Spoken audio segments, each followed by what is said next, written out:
ahead with a public hearing regarding amendments to the fiscal year 2018 budget, July 1, 2017 to June 30th, 2018, and as well as receiving public comment regarding the fiscal year 2019 budget, which is July 1, 2018 to June 30th, 2019.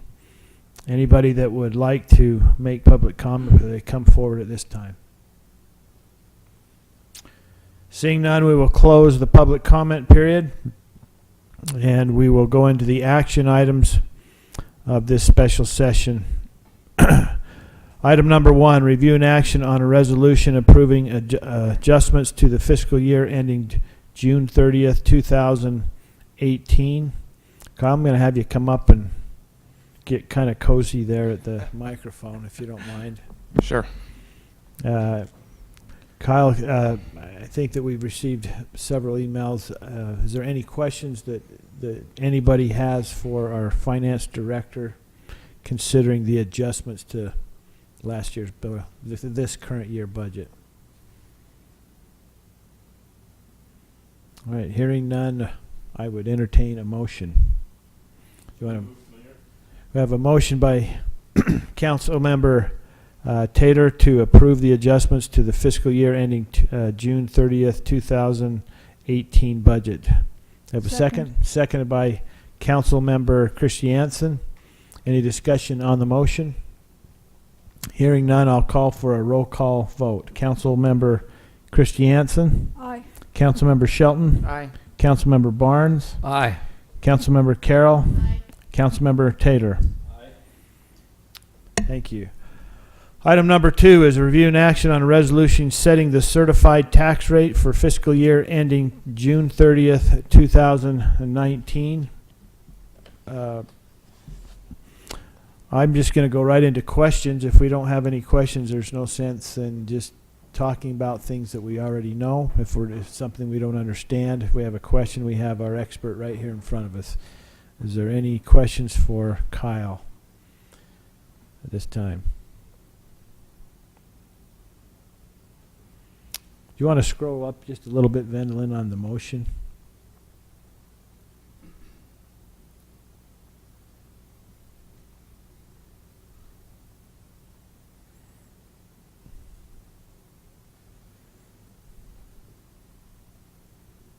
Just want to get this motion right. I move to approve the resolution setting the certified tax rate for fiscal year 2018-2019 at 0.002077. Okay, we have a motion by Council Member Christiansen. We have a second. I'll second. Seconded by Council Member Shelton. Any discussion on this motion? Hearing none, I'll call for a roll call vote. Council Member Christiansen. Aye. Council Member Shelton. Aye. Council Member Barnes. Aye. Council Member Carroll. Aye. Council Member Taylor. Aye. Thank you. Item number 3 is a review and action on a resolution adopting the American Fork City budget for the fiscal year ending June 30th, 2019. Kyle, do you have any highlights you'd like to? Sure. I have a short presentation that just goes over some of the highlights. I'm sure a lot of it's reviews since we've been discussing this since February at the retreat, and then we've been having regular work session meetings. But I thought it'd be good just to review it, especially if the public's watching, and just some other issues that we need to be mindful of as this budget passes and we're moving on to next year's budget. Yes, I'm already thinking ahead. So first, some of the challenges we faced with the budget this year was, in the past 2 years, we had used general fund balance to bridge that gap between what we were spending and what we were receiving as revenue. For fiscal year 2018, it was $1.8 million. In addition, the revenues are projected to be relatively flat. There's small single-digit increases with our major taxes like sales tax and property tax. We also, of course, wanted to fund our road maintenance program, which is a little over $2 million for fiscal year 19. We also needed to start addressing the deficit in the broadband fund. The first step would be just making sure that revenues are balancing with expenditures every year, and then next step will be for future years is tackling that negative balance. And then just the city in general, as I'm sure you all know, has significant needs outside of the road plan. So funneling all of our money into the road plan isn't necessarily feasible. We need to have other sources to address those needs. So how did we address those issues? Well, first we had a budget retreat with the key staff and then the mayor and city council. And this, for us as staff, and the city administrators, we were crafting the budget. We wanted to know what the council's main concerns were so we could get those addressed in the budget. Once that retreat was over, the city administrator, myself, and the key staff, the department heads, really took a ground-up approach from the budget. So it wasn't just, oh, you get last year's budget and we'll tack on, a cost of, an inflationary increase. We literally required the department heads to go line by line and detail out what they were planning on spending in those line items. Then the city administrator and myself sat down with the department heads and went over their requests to make sure they were valid and absolutely necessary. And then also one thing we did end up using is about $320,000 of fund balance and capital projects to fund the rest of the road plan that isn't funded by Class C road funds and property tax. This is just a brief chart showing what our revenue sources are for the general fund. So as you can see, taxes make up 65%, charges for services are 22%, and then there's some smaller ones like licenses and fines. And then our expenditures, as you can see, the majority are for public safety, so police and fire. Public Works is also at 18%, and then the rest, other includes like library planning, and that type of thing. And then also looking at how much we're spending in personnel versus operating and capital. And this is just in the general fund. It's not citywide. We're spending about 73% of our total budget on personnel, 20% on operating, and then 1% on capital.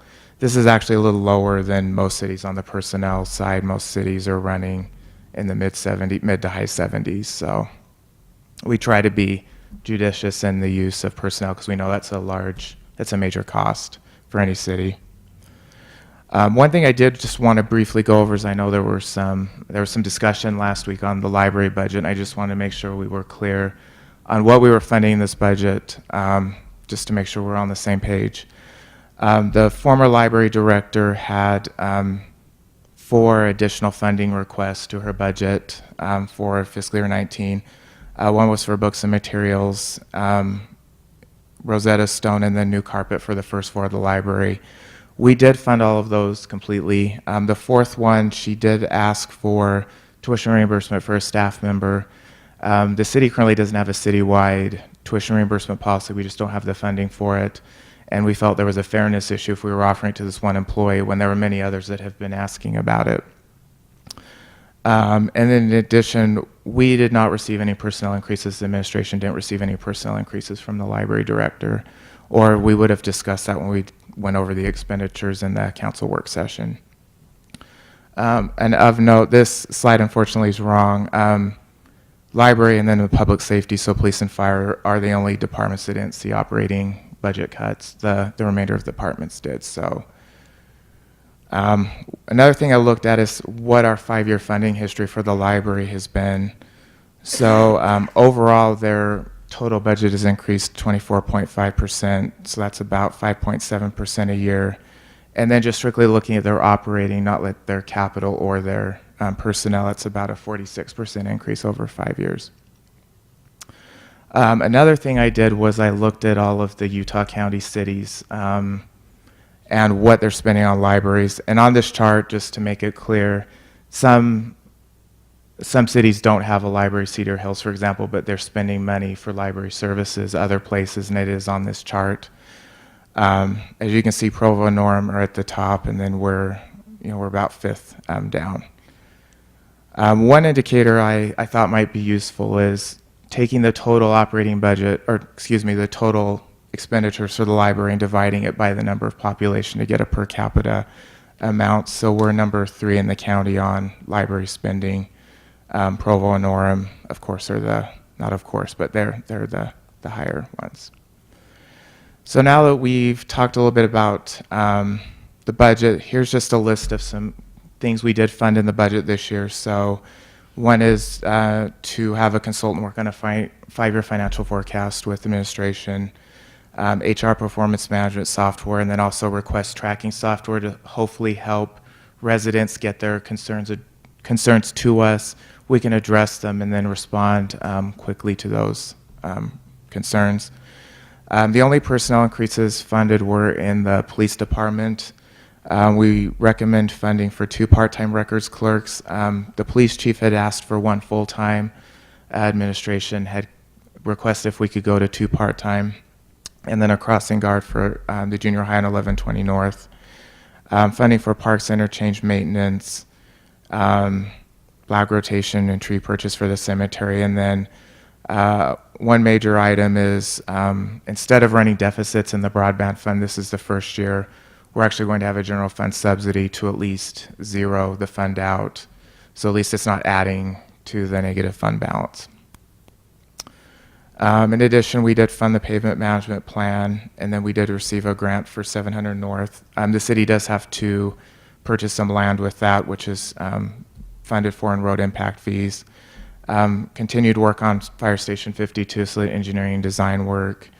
The fitness center had some repairs and O&M type of capital items for $127,000, and then 2 new Zoll machines for the fire department to help with that critical care component.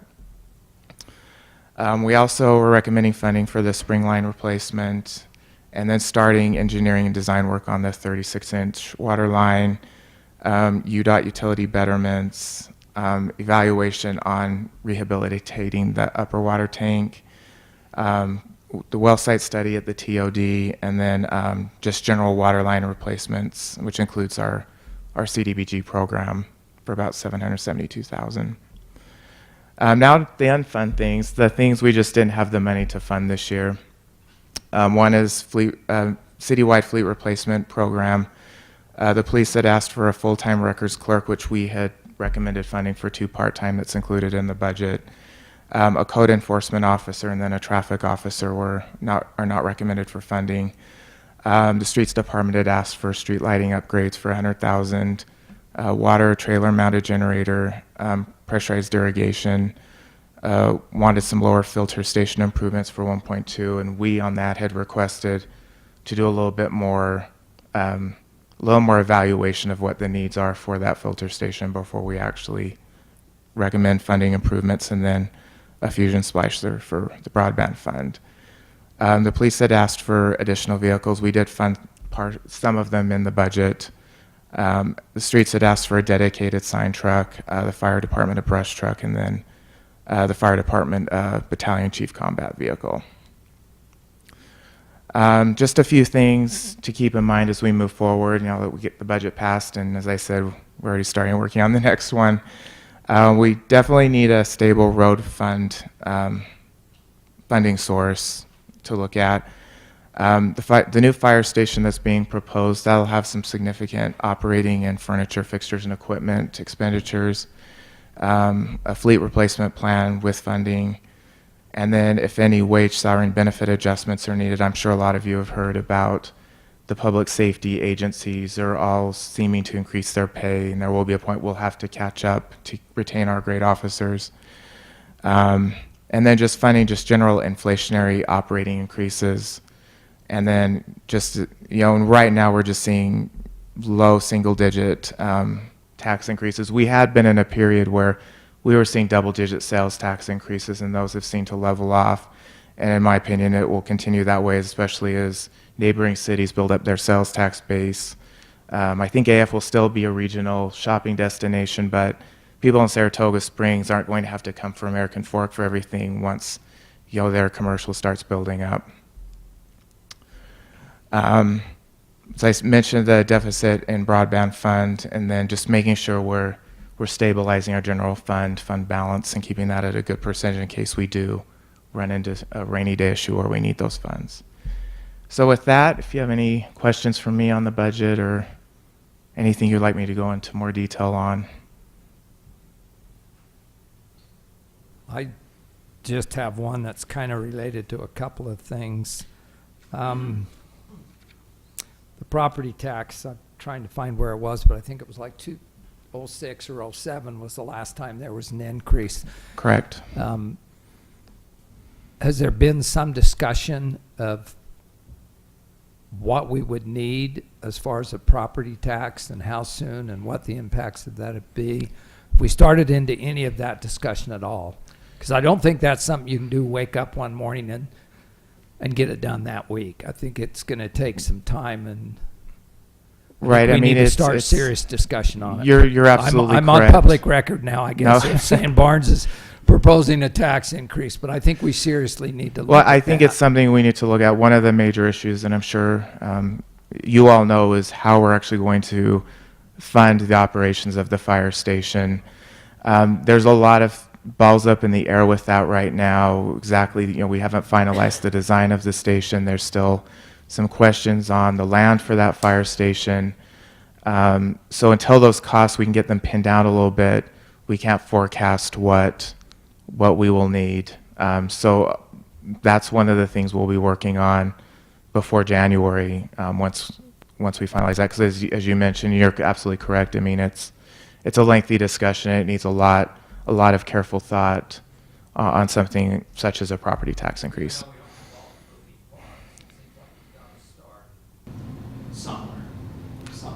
You're absolutely correct, and it needs to be soon. You're absolutely correct.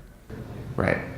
Not only do we need to start, but after we determine what we're going to look at, we need to do a significant education thing for the residents. Right. I completely agree.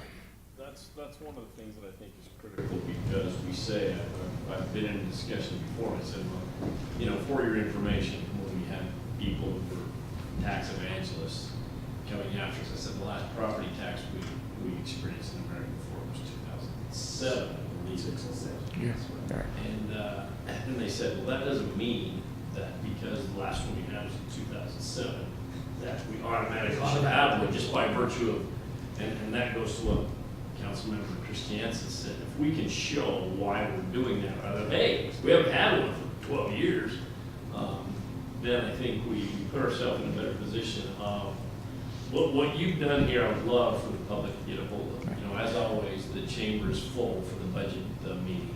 Hopefully people are watching on TV, but this kind of information that you very clearly and rudimental,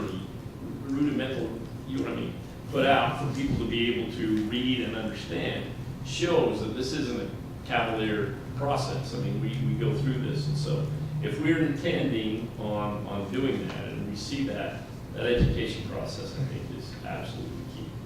So one thing I'm working on for this budget is I'm working on a citizens budget to try to condense it down, add some graphics, some colorful pictures and that type of thing to try to start laying the groundwork for what our needs are, in addition to what we're funding in the budget, but condensing it down, because I guarantee you, I'm impressed you all read this, and if you haven't, you don't need to admit it.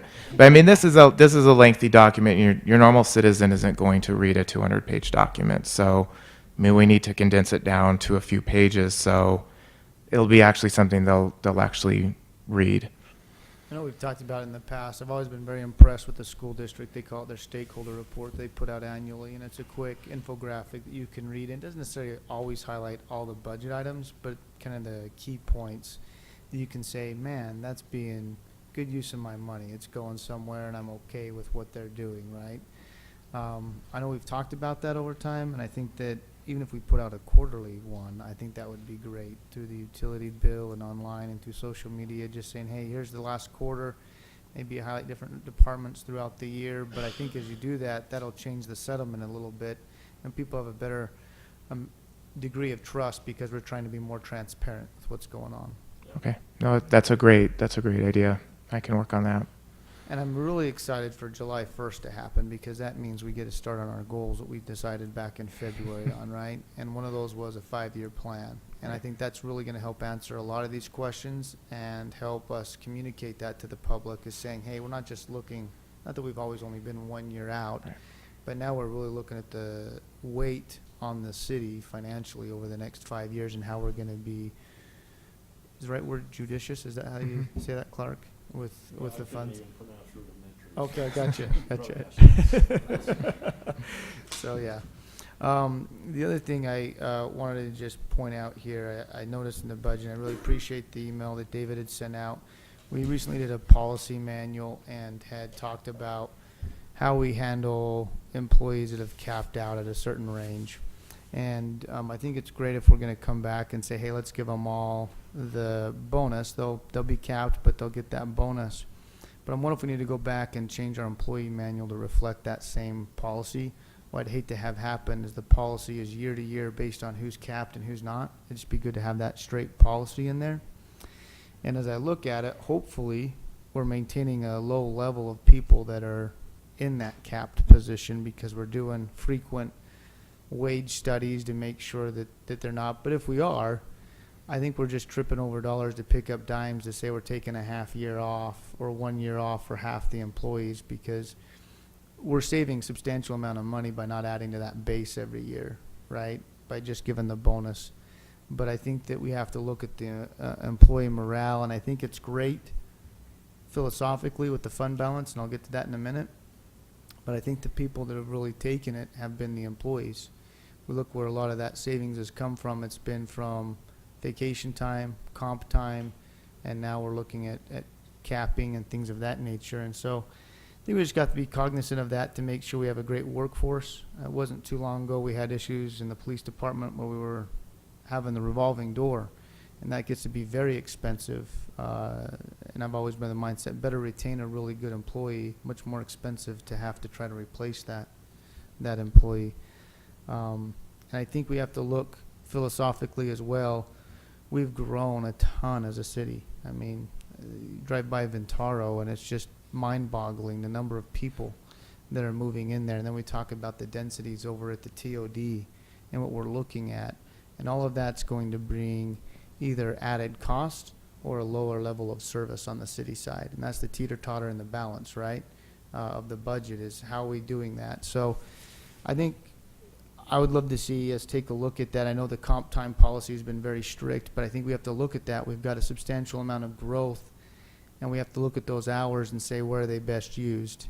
And there's 3 things you can do to increase your service level with growth. One is you hire more employees to help with that increased workload. 2, you outsource it. You find someone that can do it better and cheaper. Or 3, you got to leverage technology to make your current employees more efficient.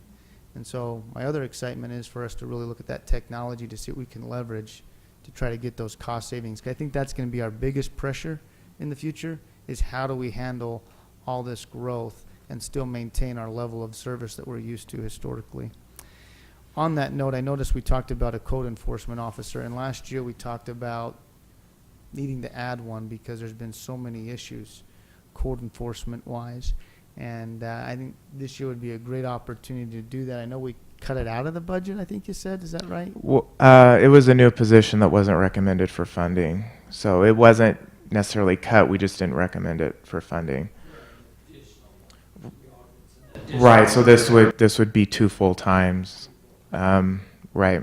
And I'd be willing to look at that. I think the individual that's in that position as they're retiring have been, as we looked at that scatter graph, they were in the upper left-hand corner, the one that was, yeah. So I'd love to look at that and say, what's the cost benefit of that code enforcement? Right now, code enforcement is just on a complaint basis, and that works for a certain amount of time. But if the whole city gets behind, like we're seeing with the trees, why even have the tree ordinance if we're not even going to enforce it, right? Why have all these ordinances or laws or whatever it is if we're not going to enforce it? So I think we just have to take a look at that and say, what's our level of service? Where do we want that to be able to be at? The other thing I think that we need to take a look at, we've talked about raising taxes, but I also think when we're looking at revenue, we need to look at how we can manage our assets better. And the one thing that I'm looking at here is the courts agreement that we have. I know we're tied into it in another 4 years, but I would love to see if we couldn't make that a goal as part of our 5-year plan to be able to go try and renegotiate that contract. My simple math is that's $350,000 a year that we're losing in market rents. That's substantial to our public safety. So we're talking about funding fire or whatever it may be. That's a substantial amount of money that we're losing out on, and I'd love to see what we could do to approach the courts and negotiate with them. Obviously, we're going to be at a disadvantage because they got an agreement that works in their favor, but I'd rather be told, no, there's absolutely no way to renegotiate this, versus I'd love to take a chance at getting part of that $350,000 that's on the table every year, versus the worst thing they do is tell us no, right? And then the fund balance philosophy, I think it's great, but I think I want to make sure I understand this clear in my mind. Historically, as of last year, we took 1.8 million out of our piggy bank to be able to fund future expenditures. And the reason we did that is because we always would budget low on revenue, high on expenses. So every year we'd have more money in the piggy bank to be able to say we're taking that back out and we're going to keep using it. This year we shut that off, and that's the reason why we have some significant cuts in certain areas. So if we've cut that off, my simple mind says ideally that money should now be going back into the piggy bank for future years, right? Well, it really depends on how much of that fund balance we end up using this year. One issue is, our sales tax has just been really volatile the past year. I can't, I built in a certain increase into the budget. 1 month it might decrease, 1 month we might be up 9%. The next month, like last month, we were only up 0.5%. If our sales tax doesn't come in where it should come, our revenues are going to be less, and it really depends on how much expense savings we have. So it's difficult to know how much of that fund balance we're actually going to use until it's just all said and done, especially where a lot of our tax revenue is 2 months behind. So I'm not going to know until the end of August really where we ended up at the end of June. So you're correct. Some of that is going to go back into fund balance. But one of the things I really want to do is we have a stable amount in general fund, and anything over that amount, we'll have a discussion, staff and council, on where that money should go.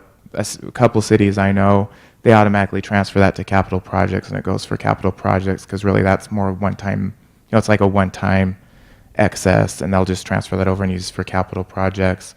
What I put in the budget book is our financial policy is once it gets to 20%, it'll automatically transfer to capital projects. That doesn't necessarily mean if we're at 14% and the council and staff decide, we're good with 14 or 15%, that we can't transfer that excess over. But I would prefer to have just a stable percentage in general fund instead of this up and down. We're going to pull 2 million this year, but we saved 800,000. So that's the overall thought going forward. I think I just want to mention, because that's a significant change in the budget process of what we've done historically in the city. So I think it's very important to point out as people go, well, wait a second, all your revenues are up. Why are you making these significant cuts? And the reason for that is because we're taking and we're increasing our savings at the end of the day, right? Which I think is great. We have a really good time. We're in a good years right now of growth. It's not bad to take a little cream off the top and set aside and say, okay, what do we do with 800,000 or $1 million or whatever that number comes back at, if we want to increase the piggy bank or where we want to go at. And I think it's important for those followers on or on YouTube, the two that we have every budget session, to notice that we've used terminology and it's switched. And I've noticed that as a council member. I think it's important to note on how we're calculating fund balance, because in the past we've talked about it being as high as 18 to 20%. We put this thing in place saying anything over 20 automatically goes here. Now all of a sudden we're down to the 11 and 13% range. And it's not that those dollars went anywhere, it's just how we're calculating fund balance. And so if we look at it, we're projecting about a 19% using the old terminology, new terminology being about 13, but we won't know that for sure till August. Correct. But I just want to make sure someone's looking at it. If I went and froze myself from 5 years ago and all of a sudden came back and went, wait, we were at 18%, now we're at 13, where'd all those millions of dollars go? I think it's important to know it's just a difference in how we're calculating that. So That's part of it. And I just would like to comment, we have just been pulling more fund balance in the past few years. There's a multitude for reasons of that. I could probably spend another hour going into the detail, but I really took like a 7-year analysis, and overall our expenditures have just been increasing faster than our revenues. which is great for that 5 years. It wasn't critical. I hope it's not coming across critical. Just No, making sure we're all No, and I on just the want to same make it page, clear. on I had a that. couple people come to me and just ask me that and say, wait a second, all your revenues are up. Why is your fund balance so far different? I think it's just, like I said, just a matter of how we've been so used to the past doing things, and it's not bad. I think new is great. It's just, the money's still there. It's just how we're calculating our calculations. Right, correct. Well, another thing we need to tell anybody who questions this, what is bringing in additional revenue is also causing additional expenses because of the growth. That's a good point. Our truth in taxation, our growth component is not keeping up with our expense component. And Exactly. So I know a lot of people say, well, wait a second, if you get new buildings, then your property tax should cover those expenses. I think you said our growth is only 5% off of property tax. Right, it's low single digits. Yeah, and when you look at the expenses, it's probably higher double digits. I mean, that, as you pointed out, that whole increase from property tax really is going to service the new residents where the city's seeing. Thanks, Kyle. Sorry for all my random Nope. comments. Appreciate your time. Talking about the enforcement officer, the new one that we didn't put in, could we possibly look at doing something with a volunteer service, going back to the neighborhood preservation or something like that, similar to the volunteers who work with the police, helping the officers where you don't need a sworn officer, that they could be doing surveys in neighborhoods and reporting things, so the code enforcement officer could go out and do some of these official things. That would save a little bit of money, time. Just speaking on behalf of the Neighborhood Preservation Committee real quick, if that's okay. We haven't had a meeting, I think once this year, Chief, is what we're at. We're having a hard time even fielding a full quorum on that. So I think volunteers is a great response, but I'd love to see us actually get a full quorum and be meeting on a regular basis before we hand over some of those duties. I have two people today, or this week, actually reach out to me and say, I want to be involved. And I think they would fit well on the Neighborhood Preservation Committee, both of them. I would like to know, on this, and there's a point to my question. When is the last time anyone in the city, so Carolyn, you've been around a while, Brad, Chief, when's the last time anyone in the city can remember having a full-time code enforcement officer that could be proactive and not be reactive only? It's never happened. Never. It's never happened. And so rather than do this, we have to find an alternative solution, because I just don't, if I say, okay, I can have a code enforcement officer, or I can put another traffic cop out there, I'm probably gonna go traffic cop most of the time, because that's where the rubber meets the road. We have to come up with this neighborhood preservation, that it's got to be something that we can do that way, because I think the reality is, and we talk about having this code enforcement, I mean, we've had the chief, we've had the fire chief, we've given him an old Galaxy 500 he can drive around back with Jim Hardy. It's just, that is just the biggest. Do we know of a city who is proactive in their code enforcement? So West Jordan is, so the way that they did it is they went out and made every one of their officers code enforcement officers, and that was their responsibility as they were out doing normal patrols, is that they would look at citations and write those citations up. Now, I think it's a delicate public relations balance. I think you don't want to go cite everybody for being 1 inch over on whatever it may be, right? Well, knowing all of that stuff. Right. I just don't know if I want to take away from all my officers that way or not. And that brings up a great discussion. Maybe we need to look at simplifying some of our ordinances. I mean, if we're not going to enforce the tree ordinance, what's the good of even having it, right? I went with a ride with Chief the other day on the trees, and you couldn't even drive down this street in the city. It would have hit the top of my SUV. You had to go to the center line on the road to drive, because the whole street had so mature trees you couldn't even drive down it. So as we take a look at that, I think we have to say, okay, what's good even having it at that point if we're not really going to enforce it? The post office works really well for dropping notes if your trees overhang your area. We've had that happen. Yeah, I've actually had the post office, trimmed by accident. UPS does it all day long. Yeah, I don't know, I want to be able to find a solution for this. I don't think dropping, what's the use of having it? Well, I mean, we can try it without it and see what chaos that brings, or then try to re-implement something like that, and I think that makes it even worse.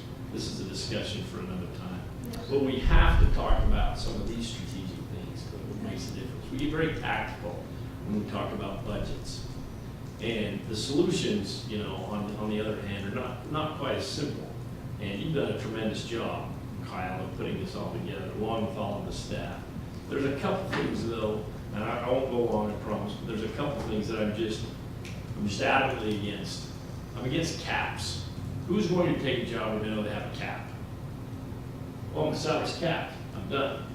Well, so I'm looking for the next big opportunity because I'm capped. Maybe it's different terminology. I don't know.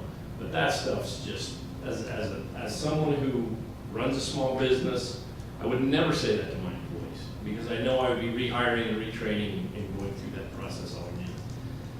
I remember the loyalties, and maybe we don't have that anymore with tax bulldogs who care about, people or whatever it might be, where we're loyal to people and we, and it's not loyal, it's not stupid loyalty, but it's being able to take care of people who worked hard, and whether that's in increases or bonuses or increased, time off. I don't know what that is, but we've got to be able to find a way to make our employees, and I loved your, particularly the public safety officers, but there's a ton of other people that need that same, and I know you weren't Right. drawing a line. That's the one that's really in the media right now. No, and I completely agree, and I'm totally on the side of that.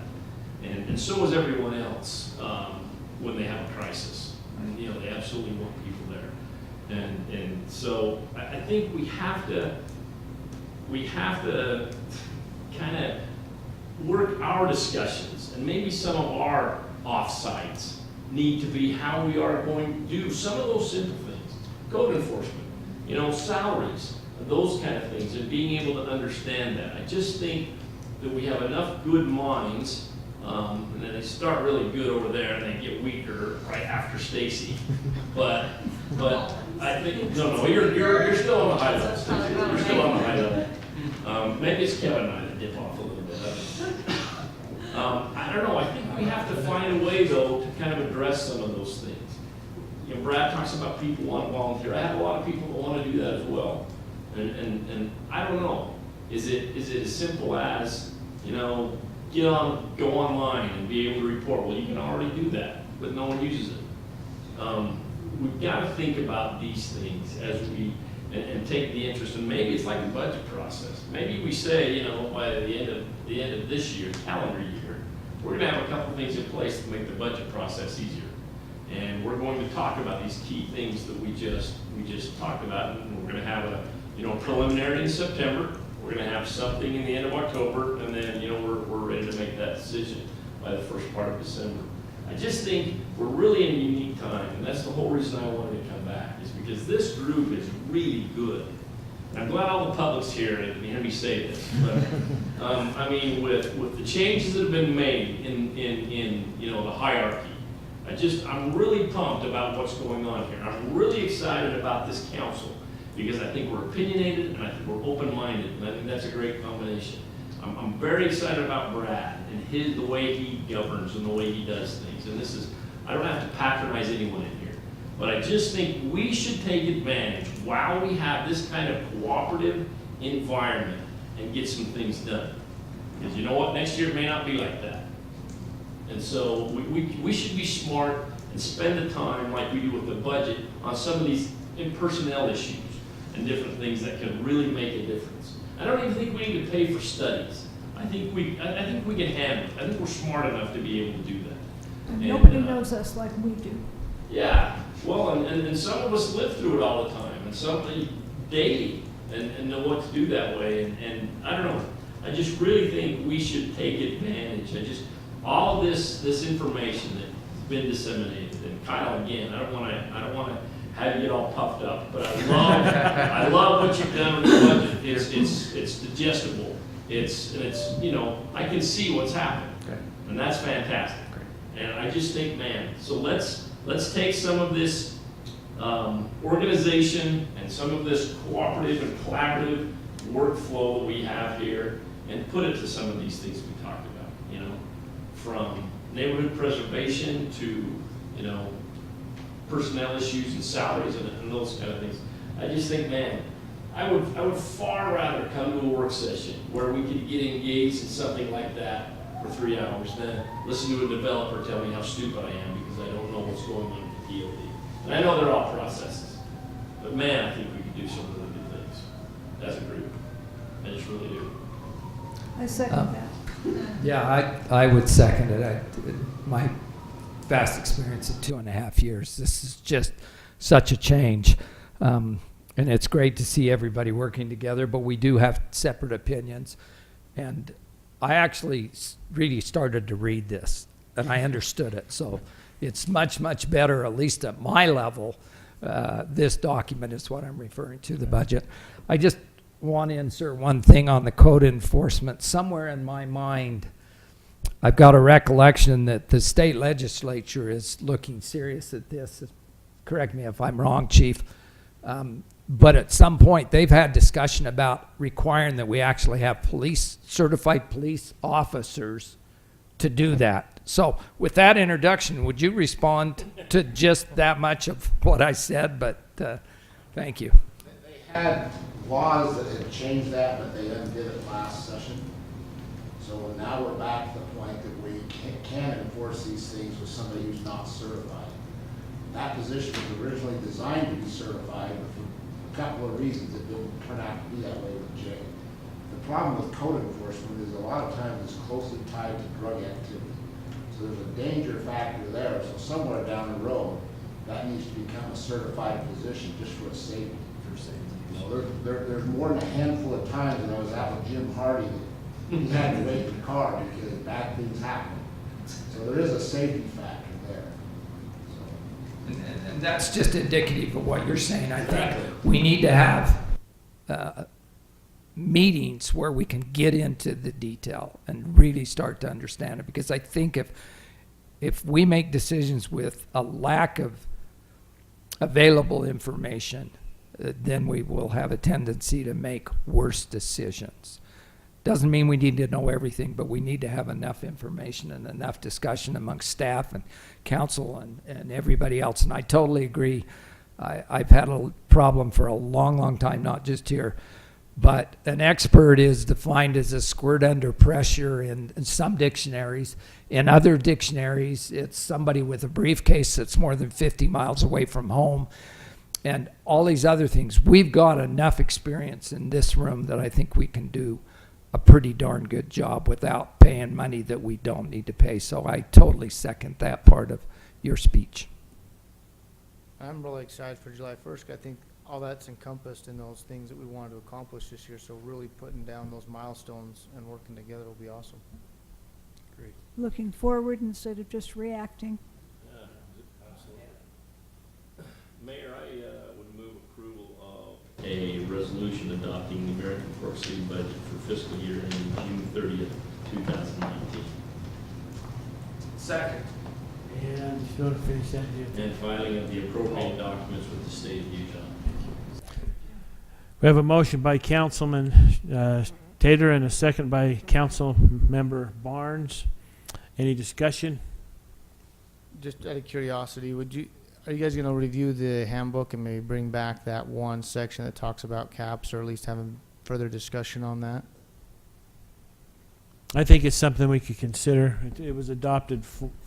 It was adopted 4-0, just but within the last month, and so it was as part of the personnel policy. Sure, but I think Clark mentioned he's not for caps, and I had some concerns as well, so maybe that's 2 of 3, and I don't know if others want to look at that as well, but we're changing our policy right now. We're varying from it by doing this, and I think once we vary from our policy, we have to make sure that we're changing the policy or clearly communicating to the employees what to expect, right? I don't, so let me explain. There were caps before. There's ranges. And those ranges, there was a top end range before, and there's still a top end range. It gets evaluated. Again, we're trying to do that on an every other year basis. In the past, those ranges were not evaluated that often, and it took many, many years until someone looked at those.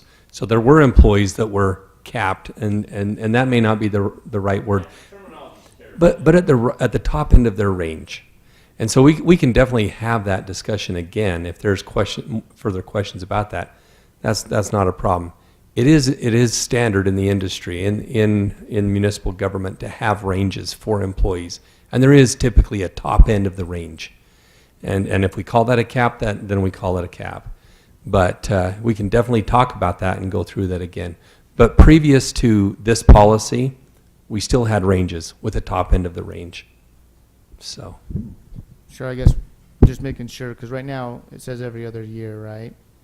Half yes. the employees be on one, So half if the other.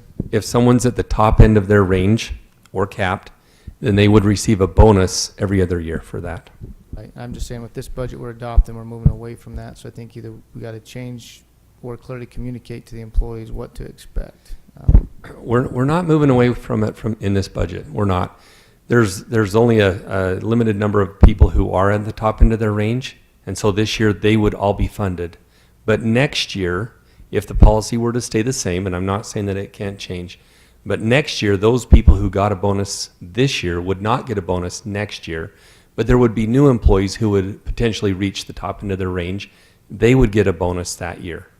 So it would be a constantly revolving list of employees. In addition to that, then if the ranges are adjusted because of the market, if there's a market adjustment, then they go out of that cap and then can receive an additional bonus. So it's a constantly moving group of employees that may or may not be at the top end of their range. So I apologize. They've had to explain to me that we were doing that by department. So it sounds like we're just doing that when they roll on. So if someone rolls on for the first year, then our policy is they get the bonus the first year. It's the second year, so it's about the year, not about the department. The year, not the department. And is that in our policy then? No, that's not specifically stated. Okay. I just But think we- it's good and to we make can sure clear it up. employees understand. That way no one feels like they understood it one way and felt Right.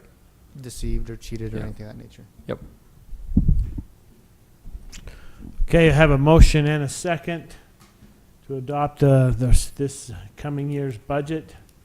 Any other discussion? Hearing none, I'll call for a roll call vote.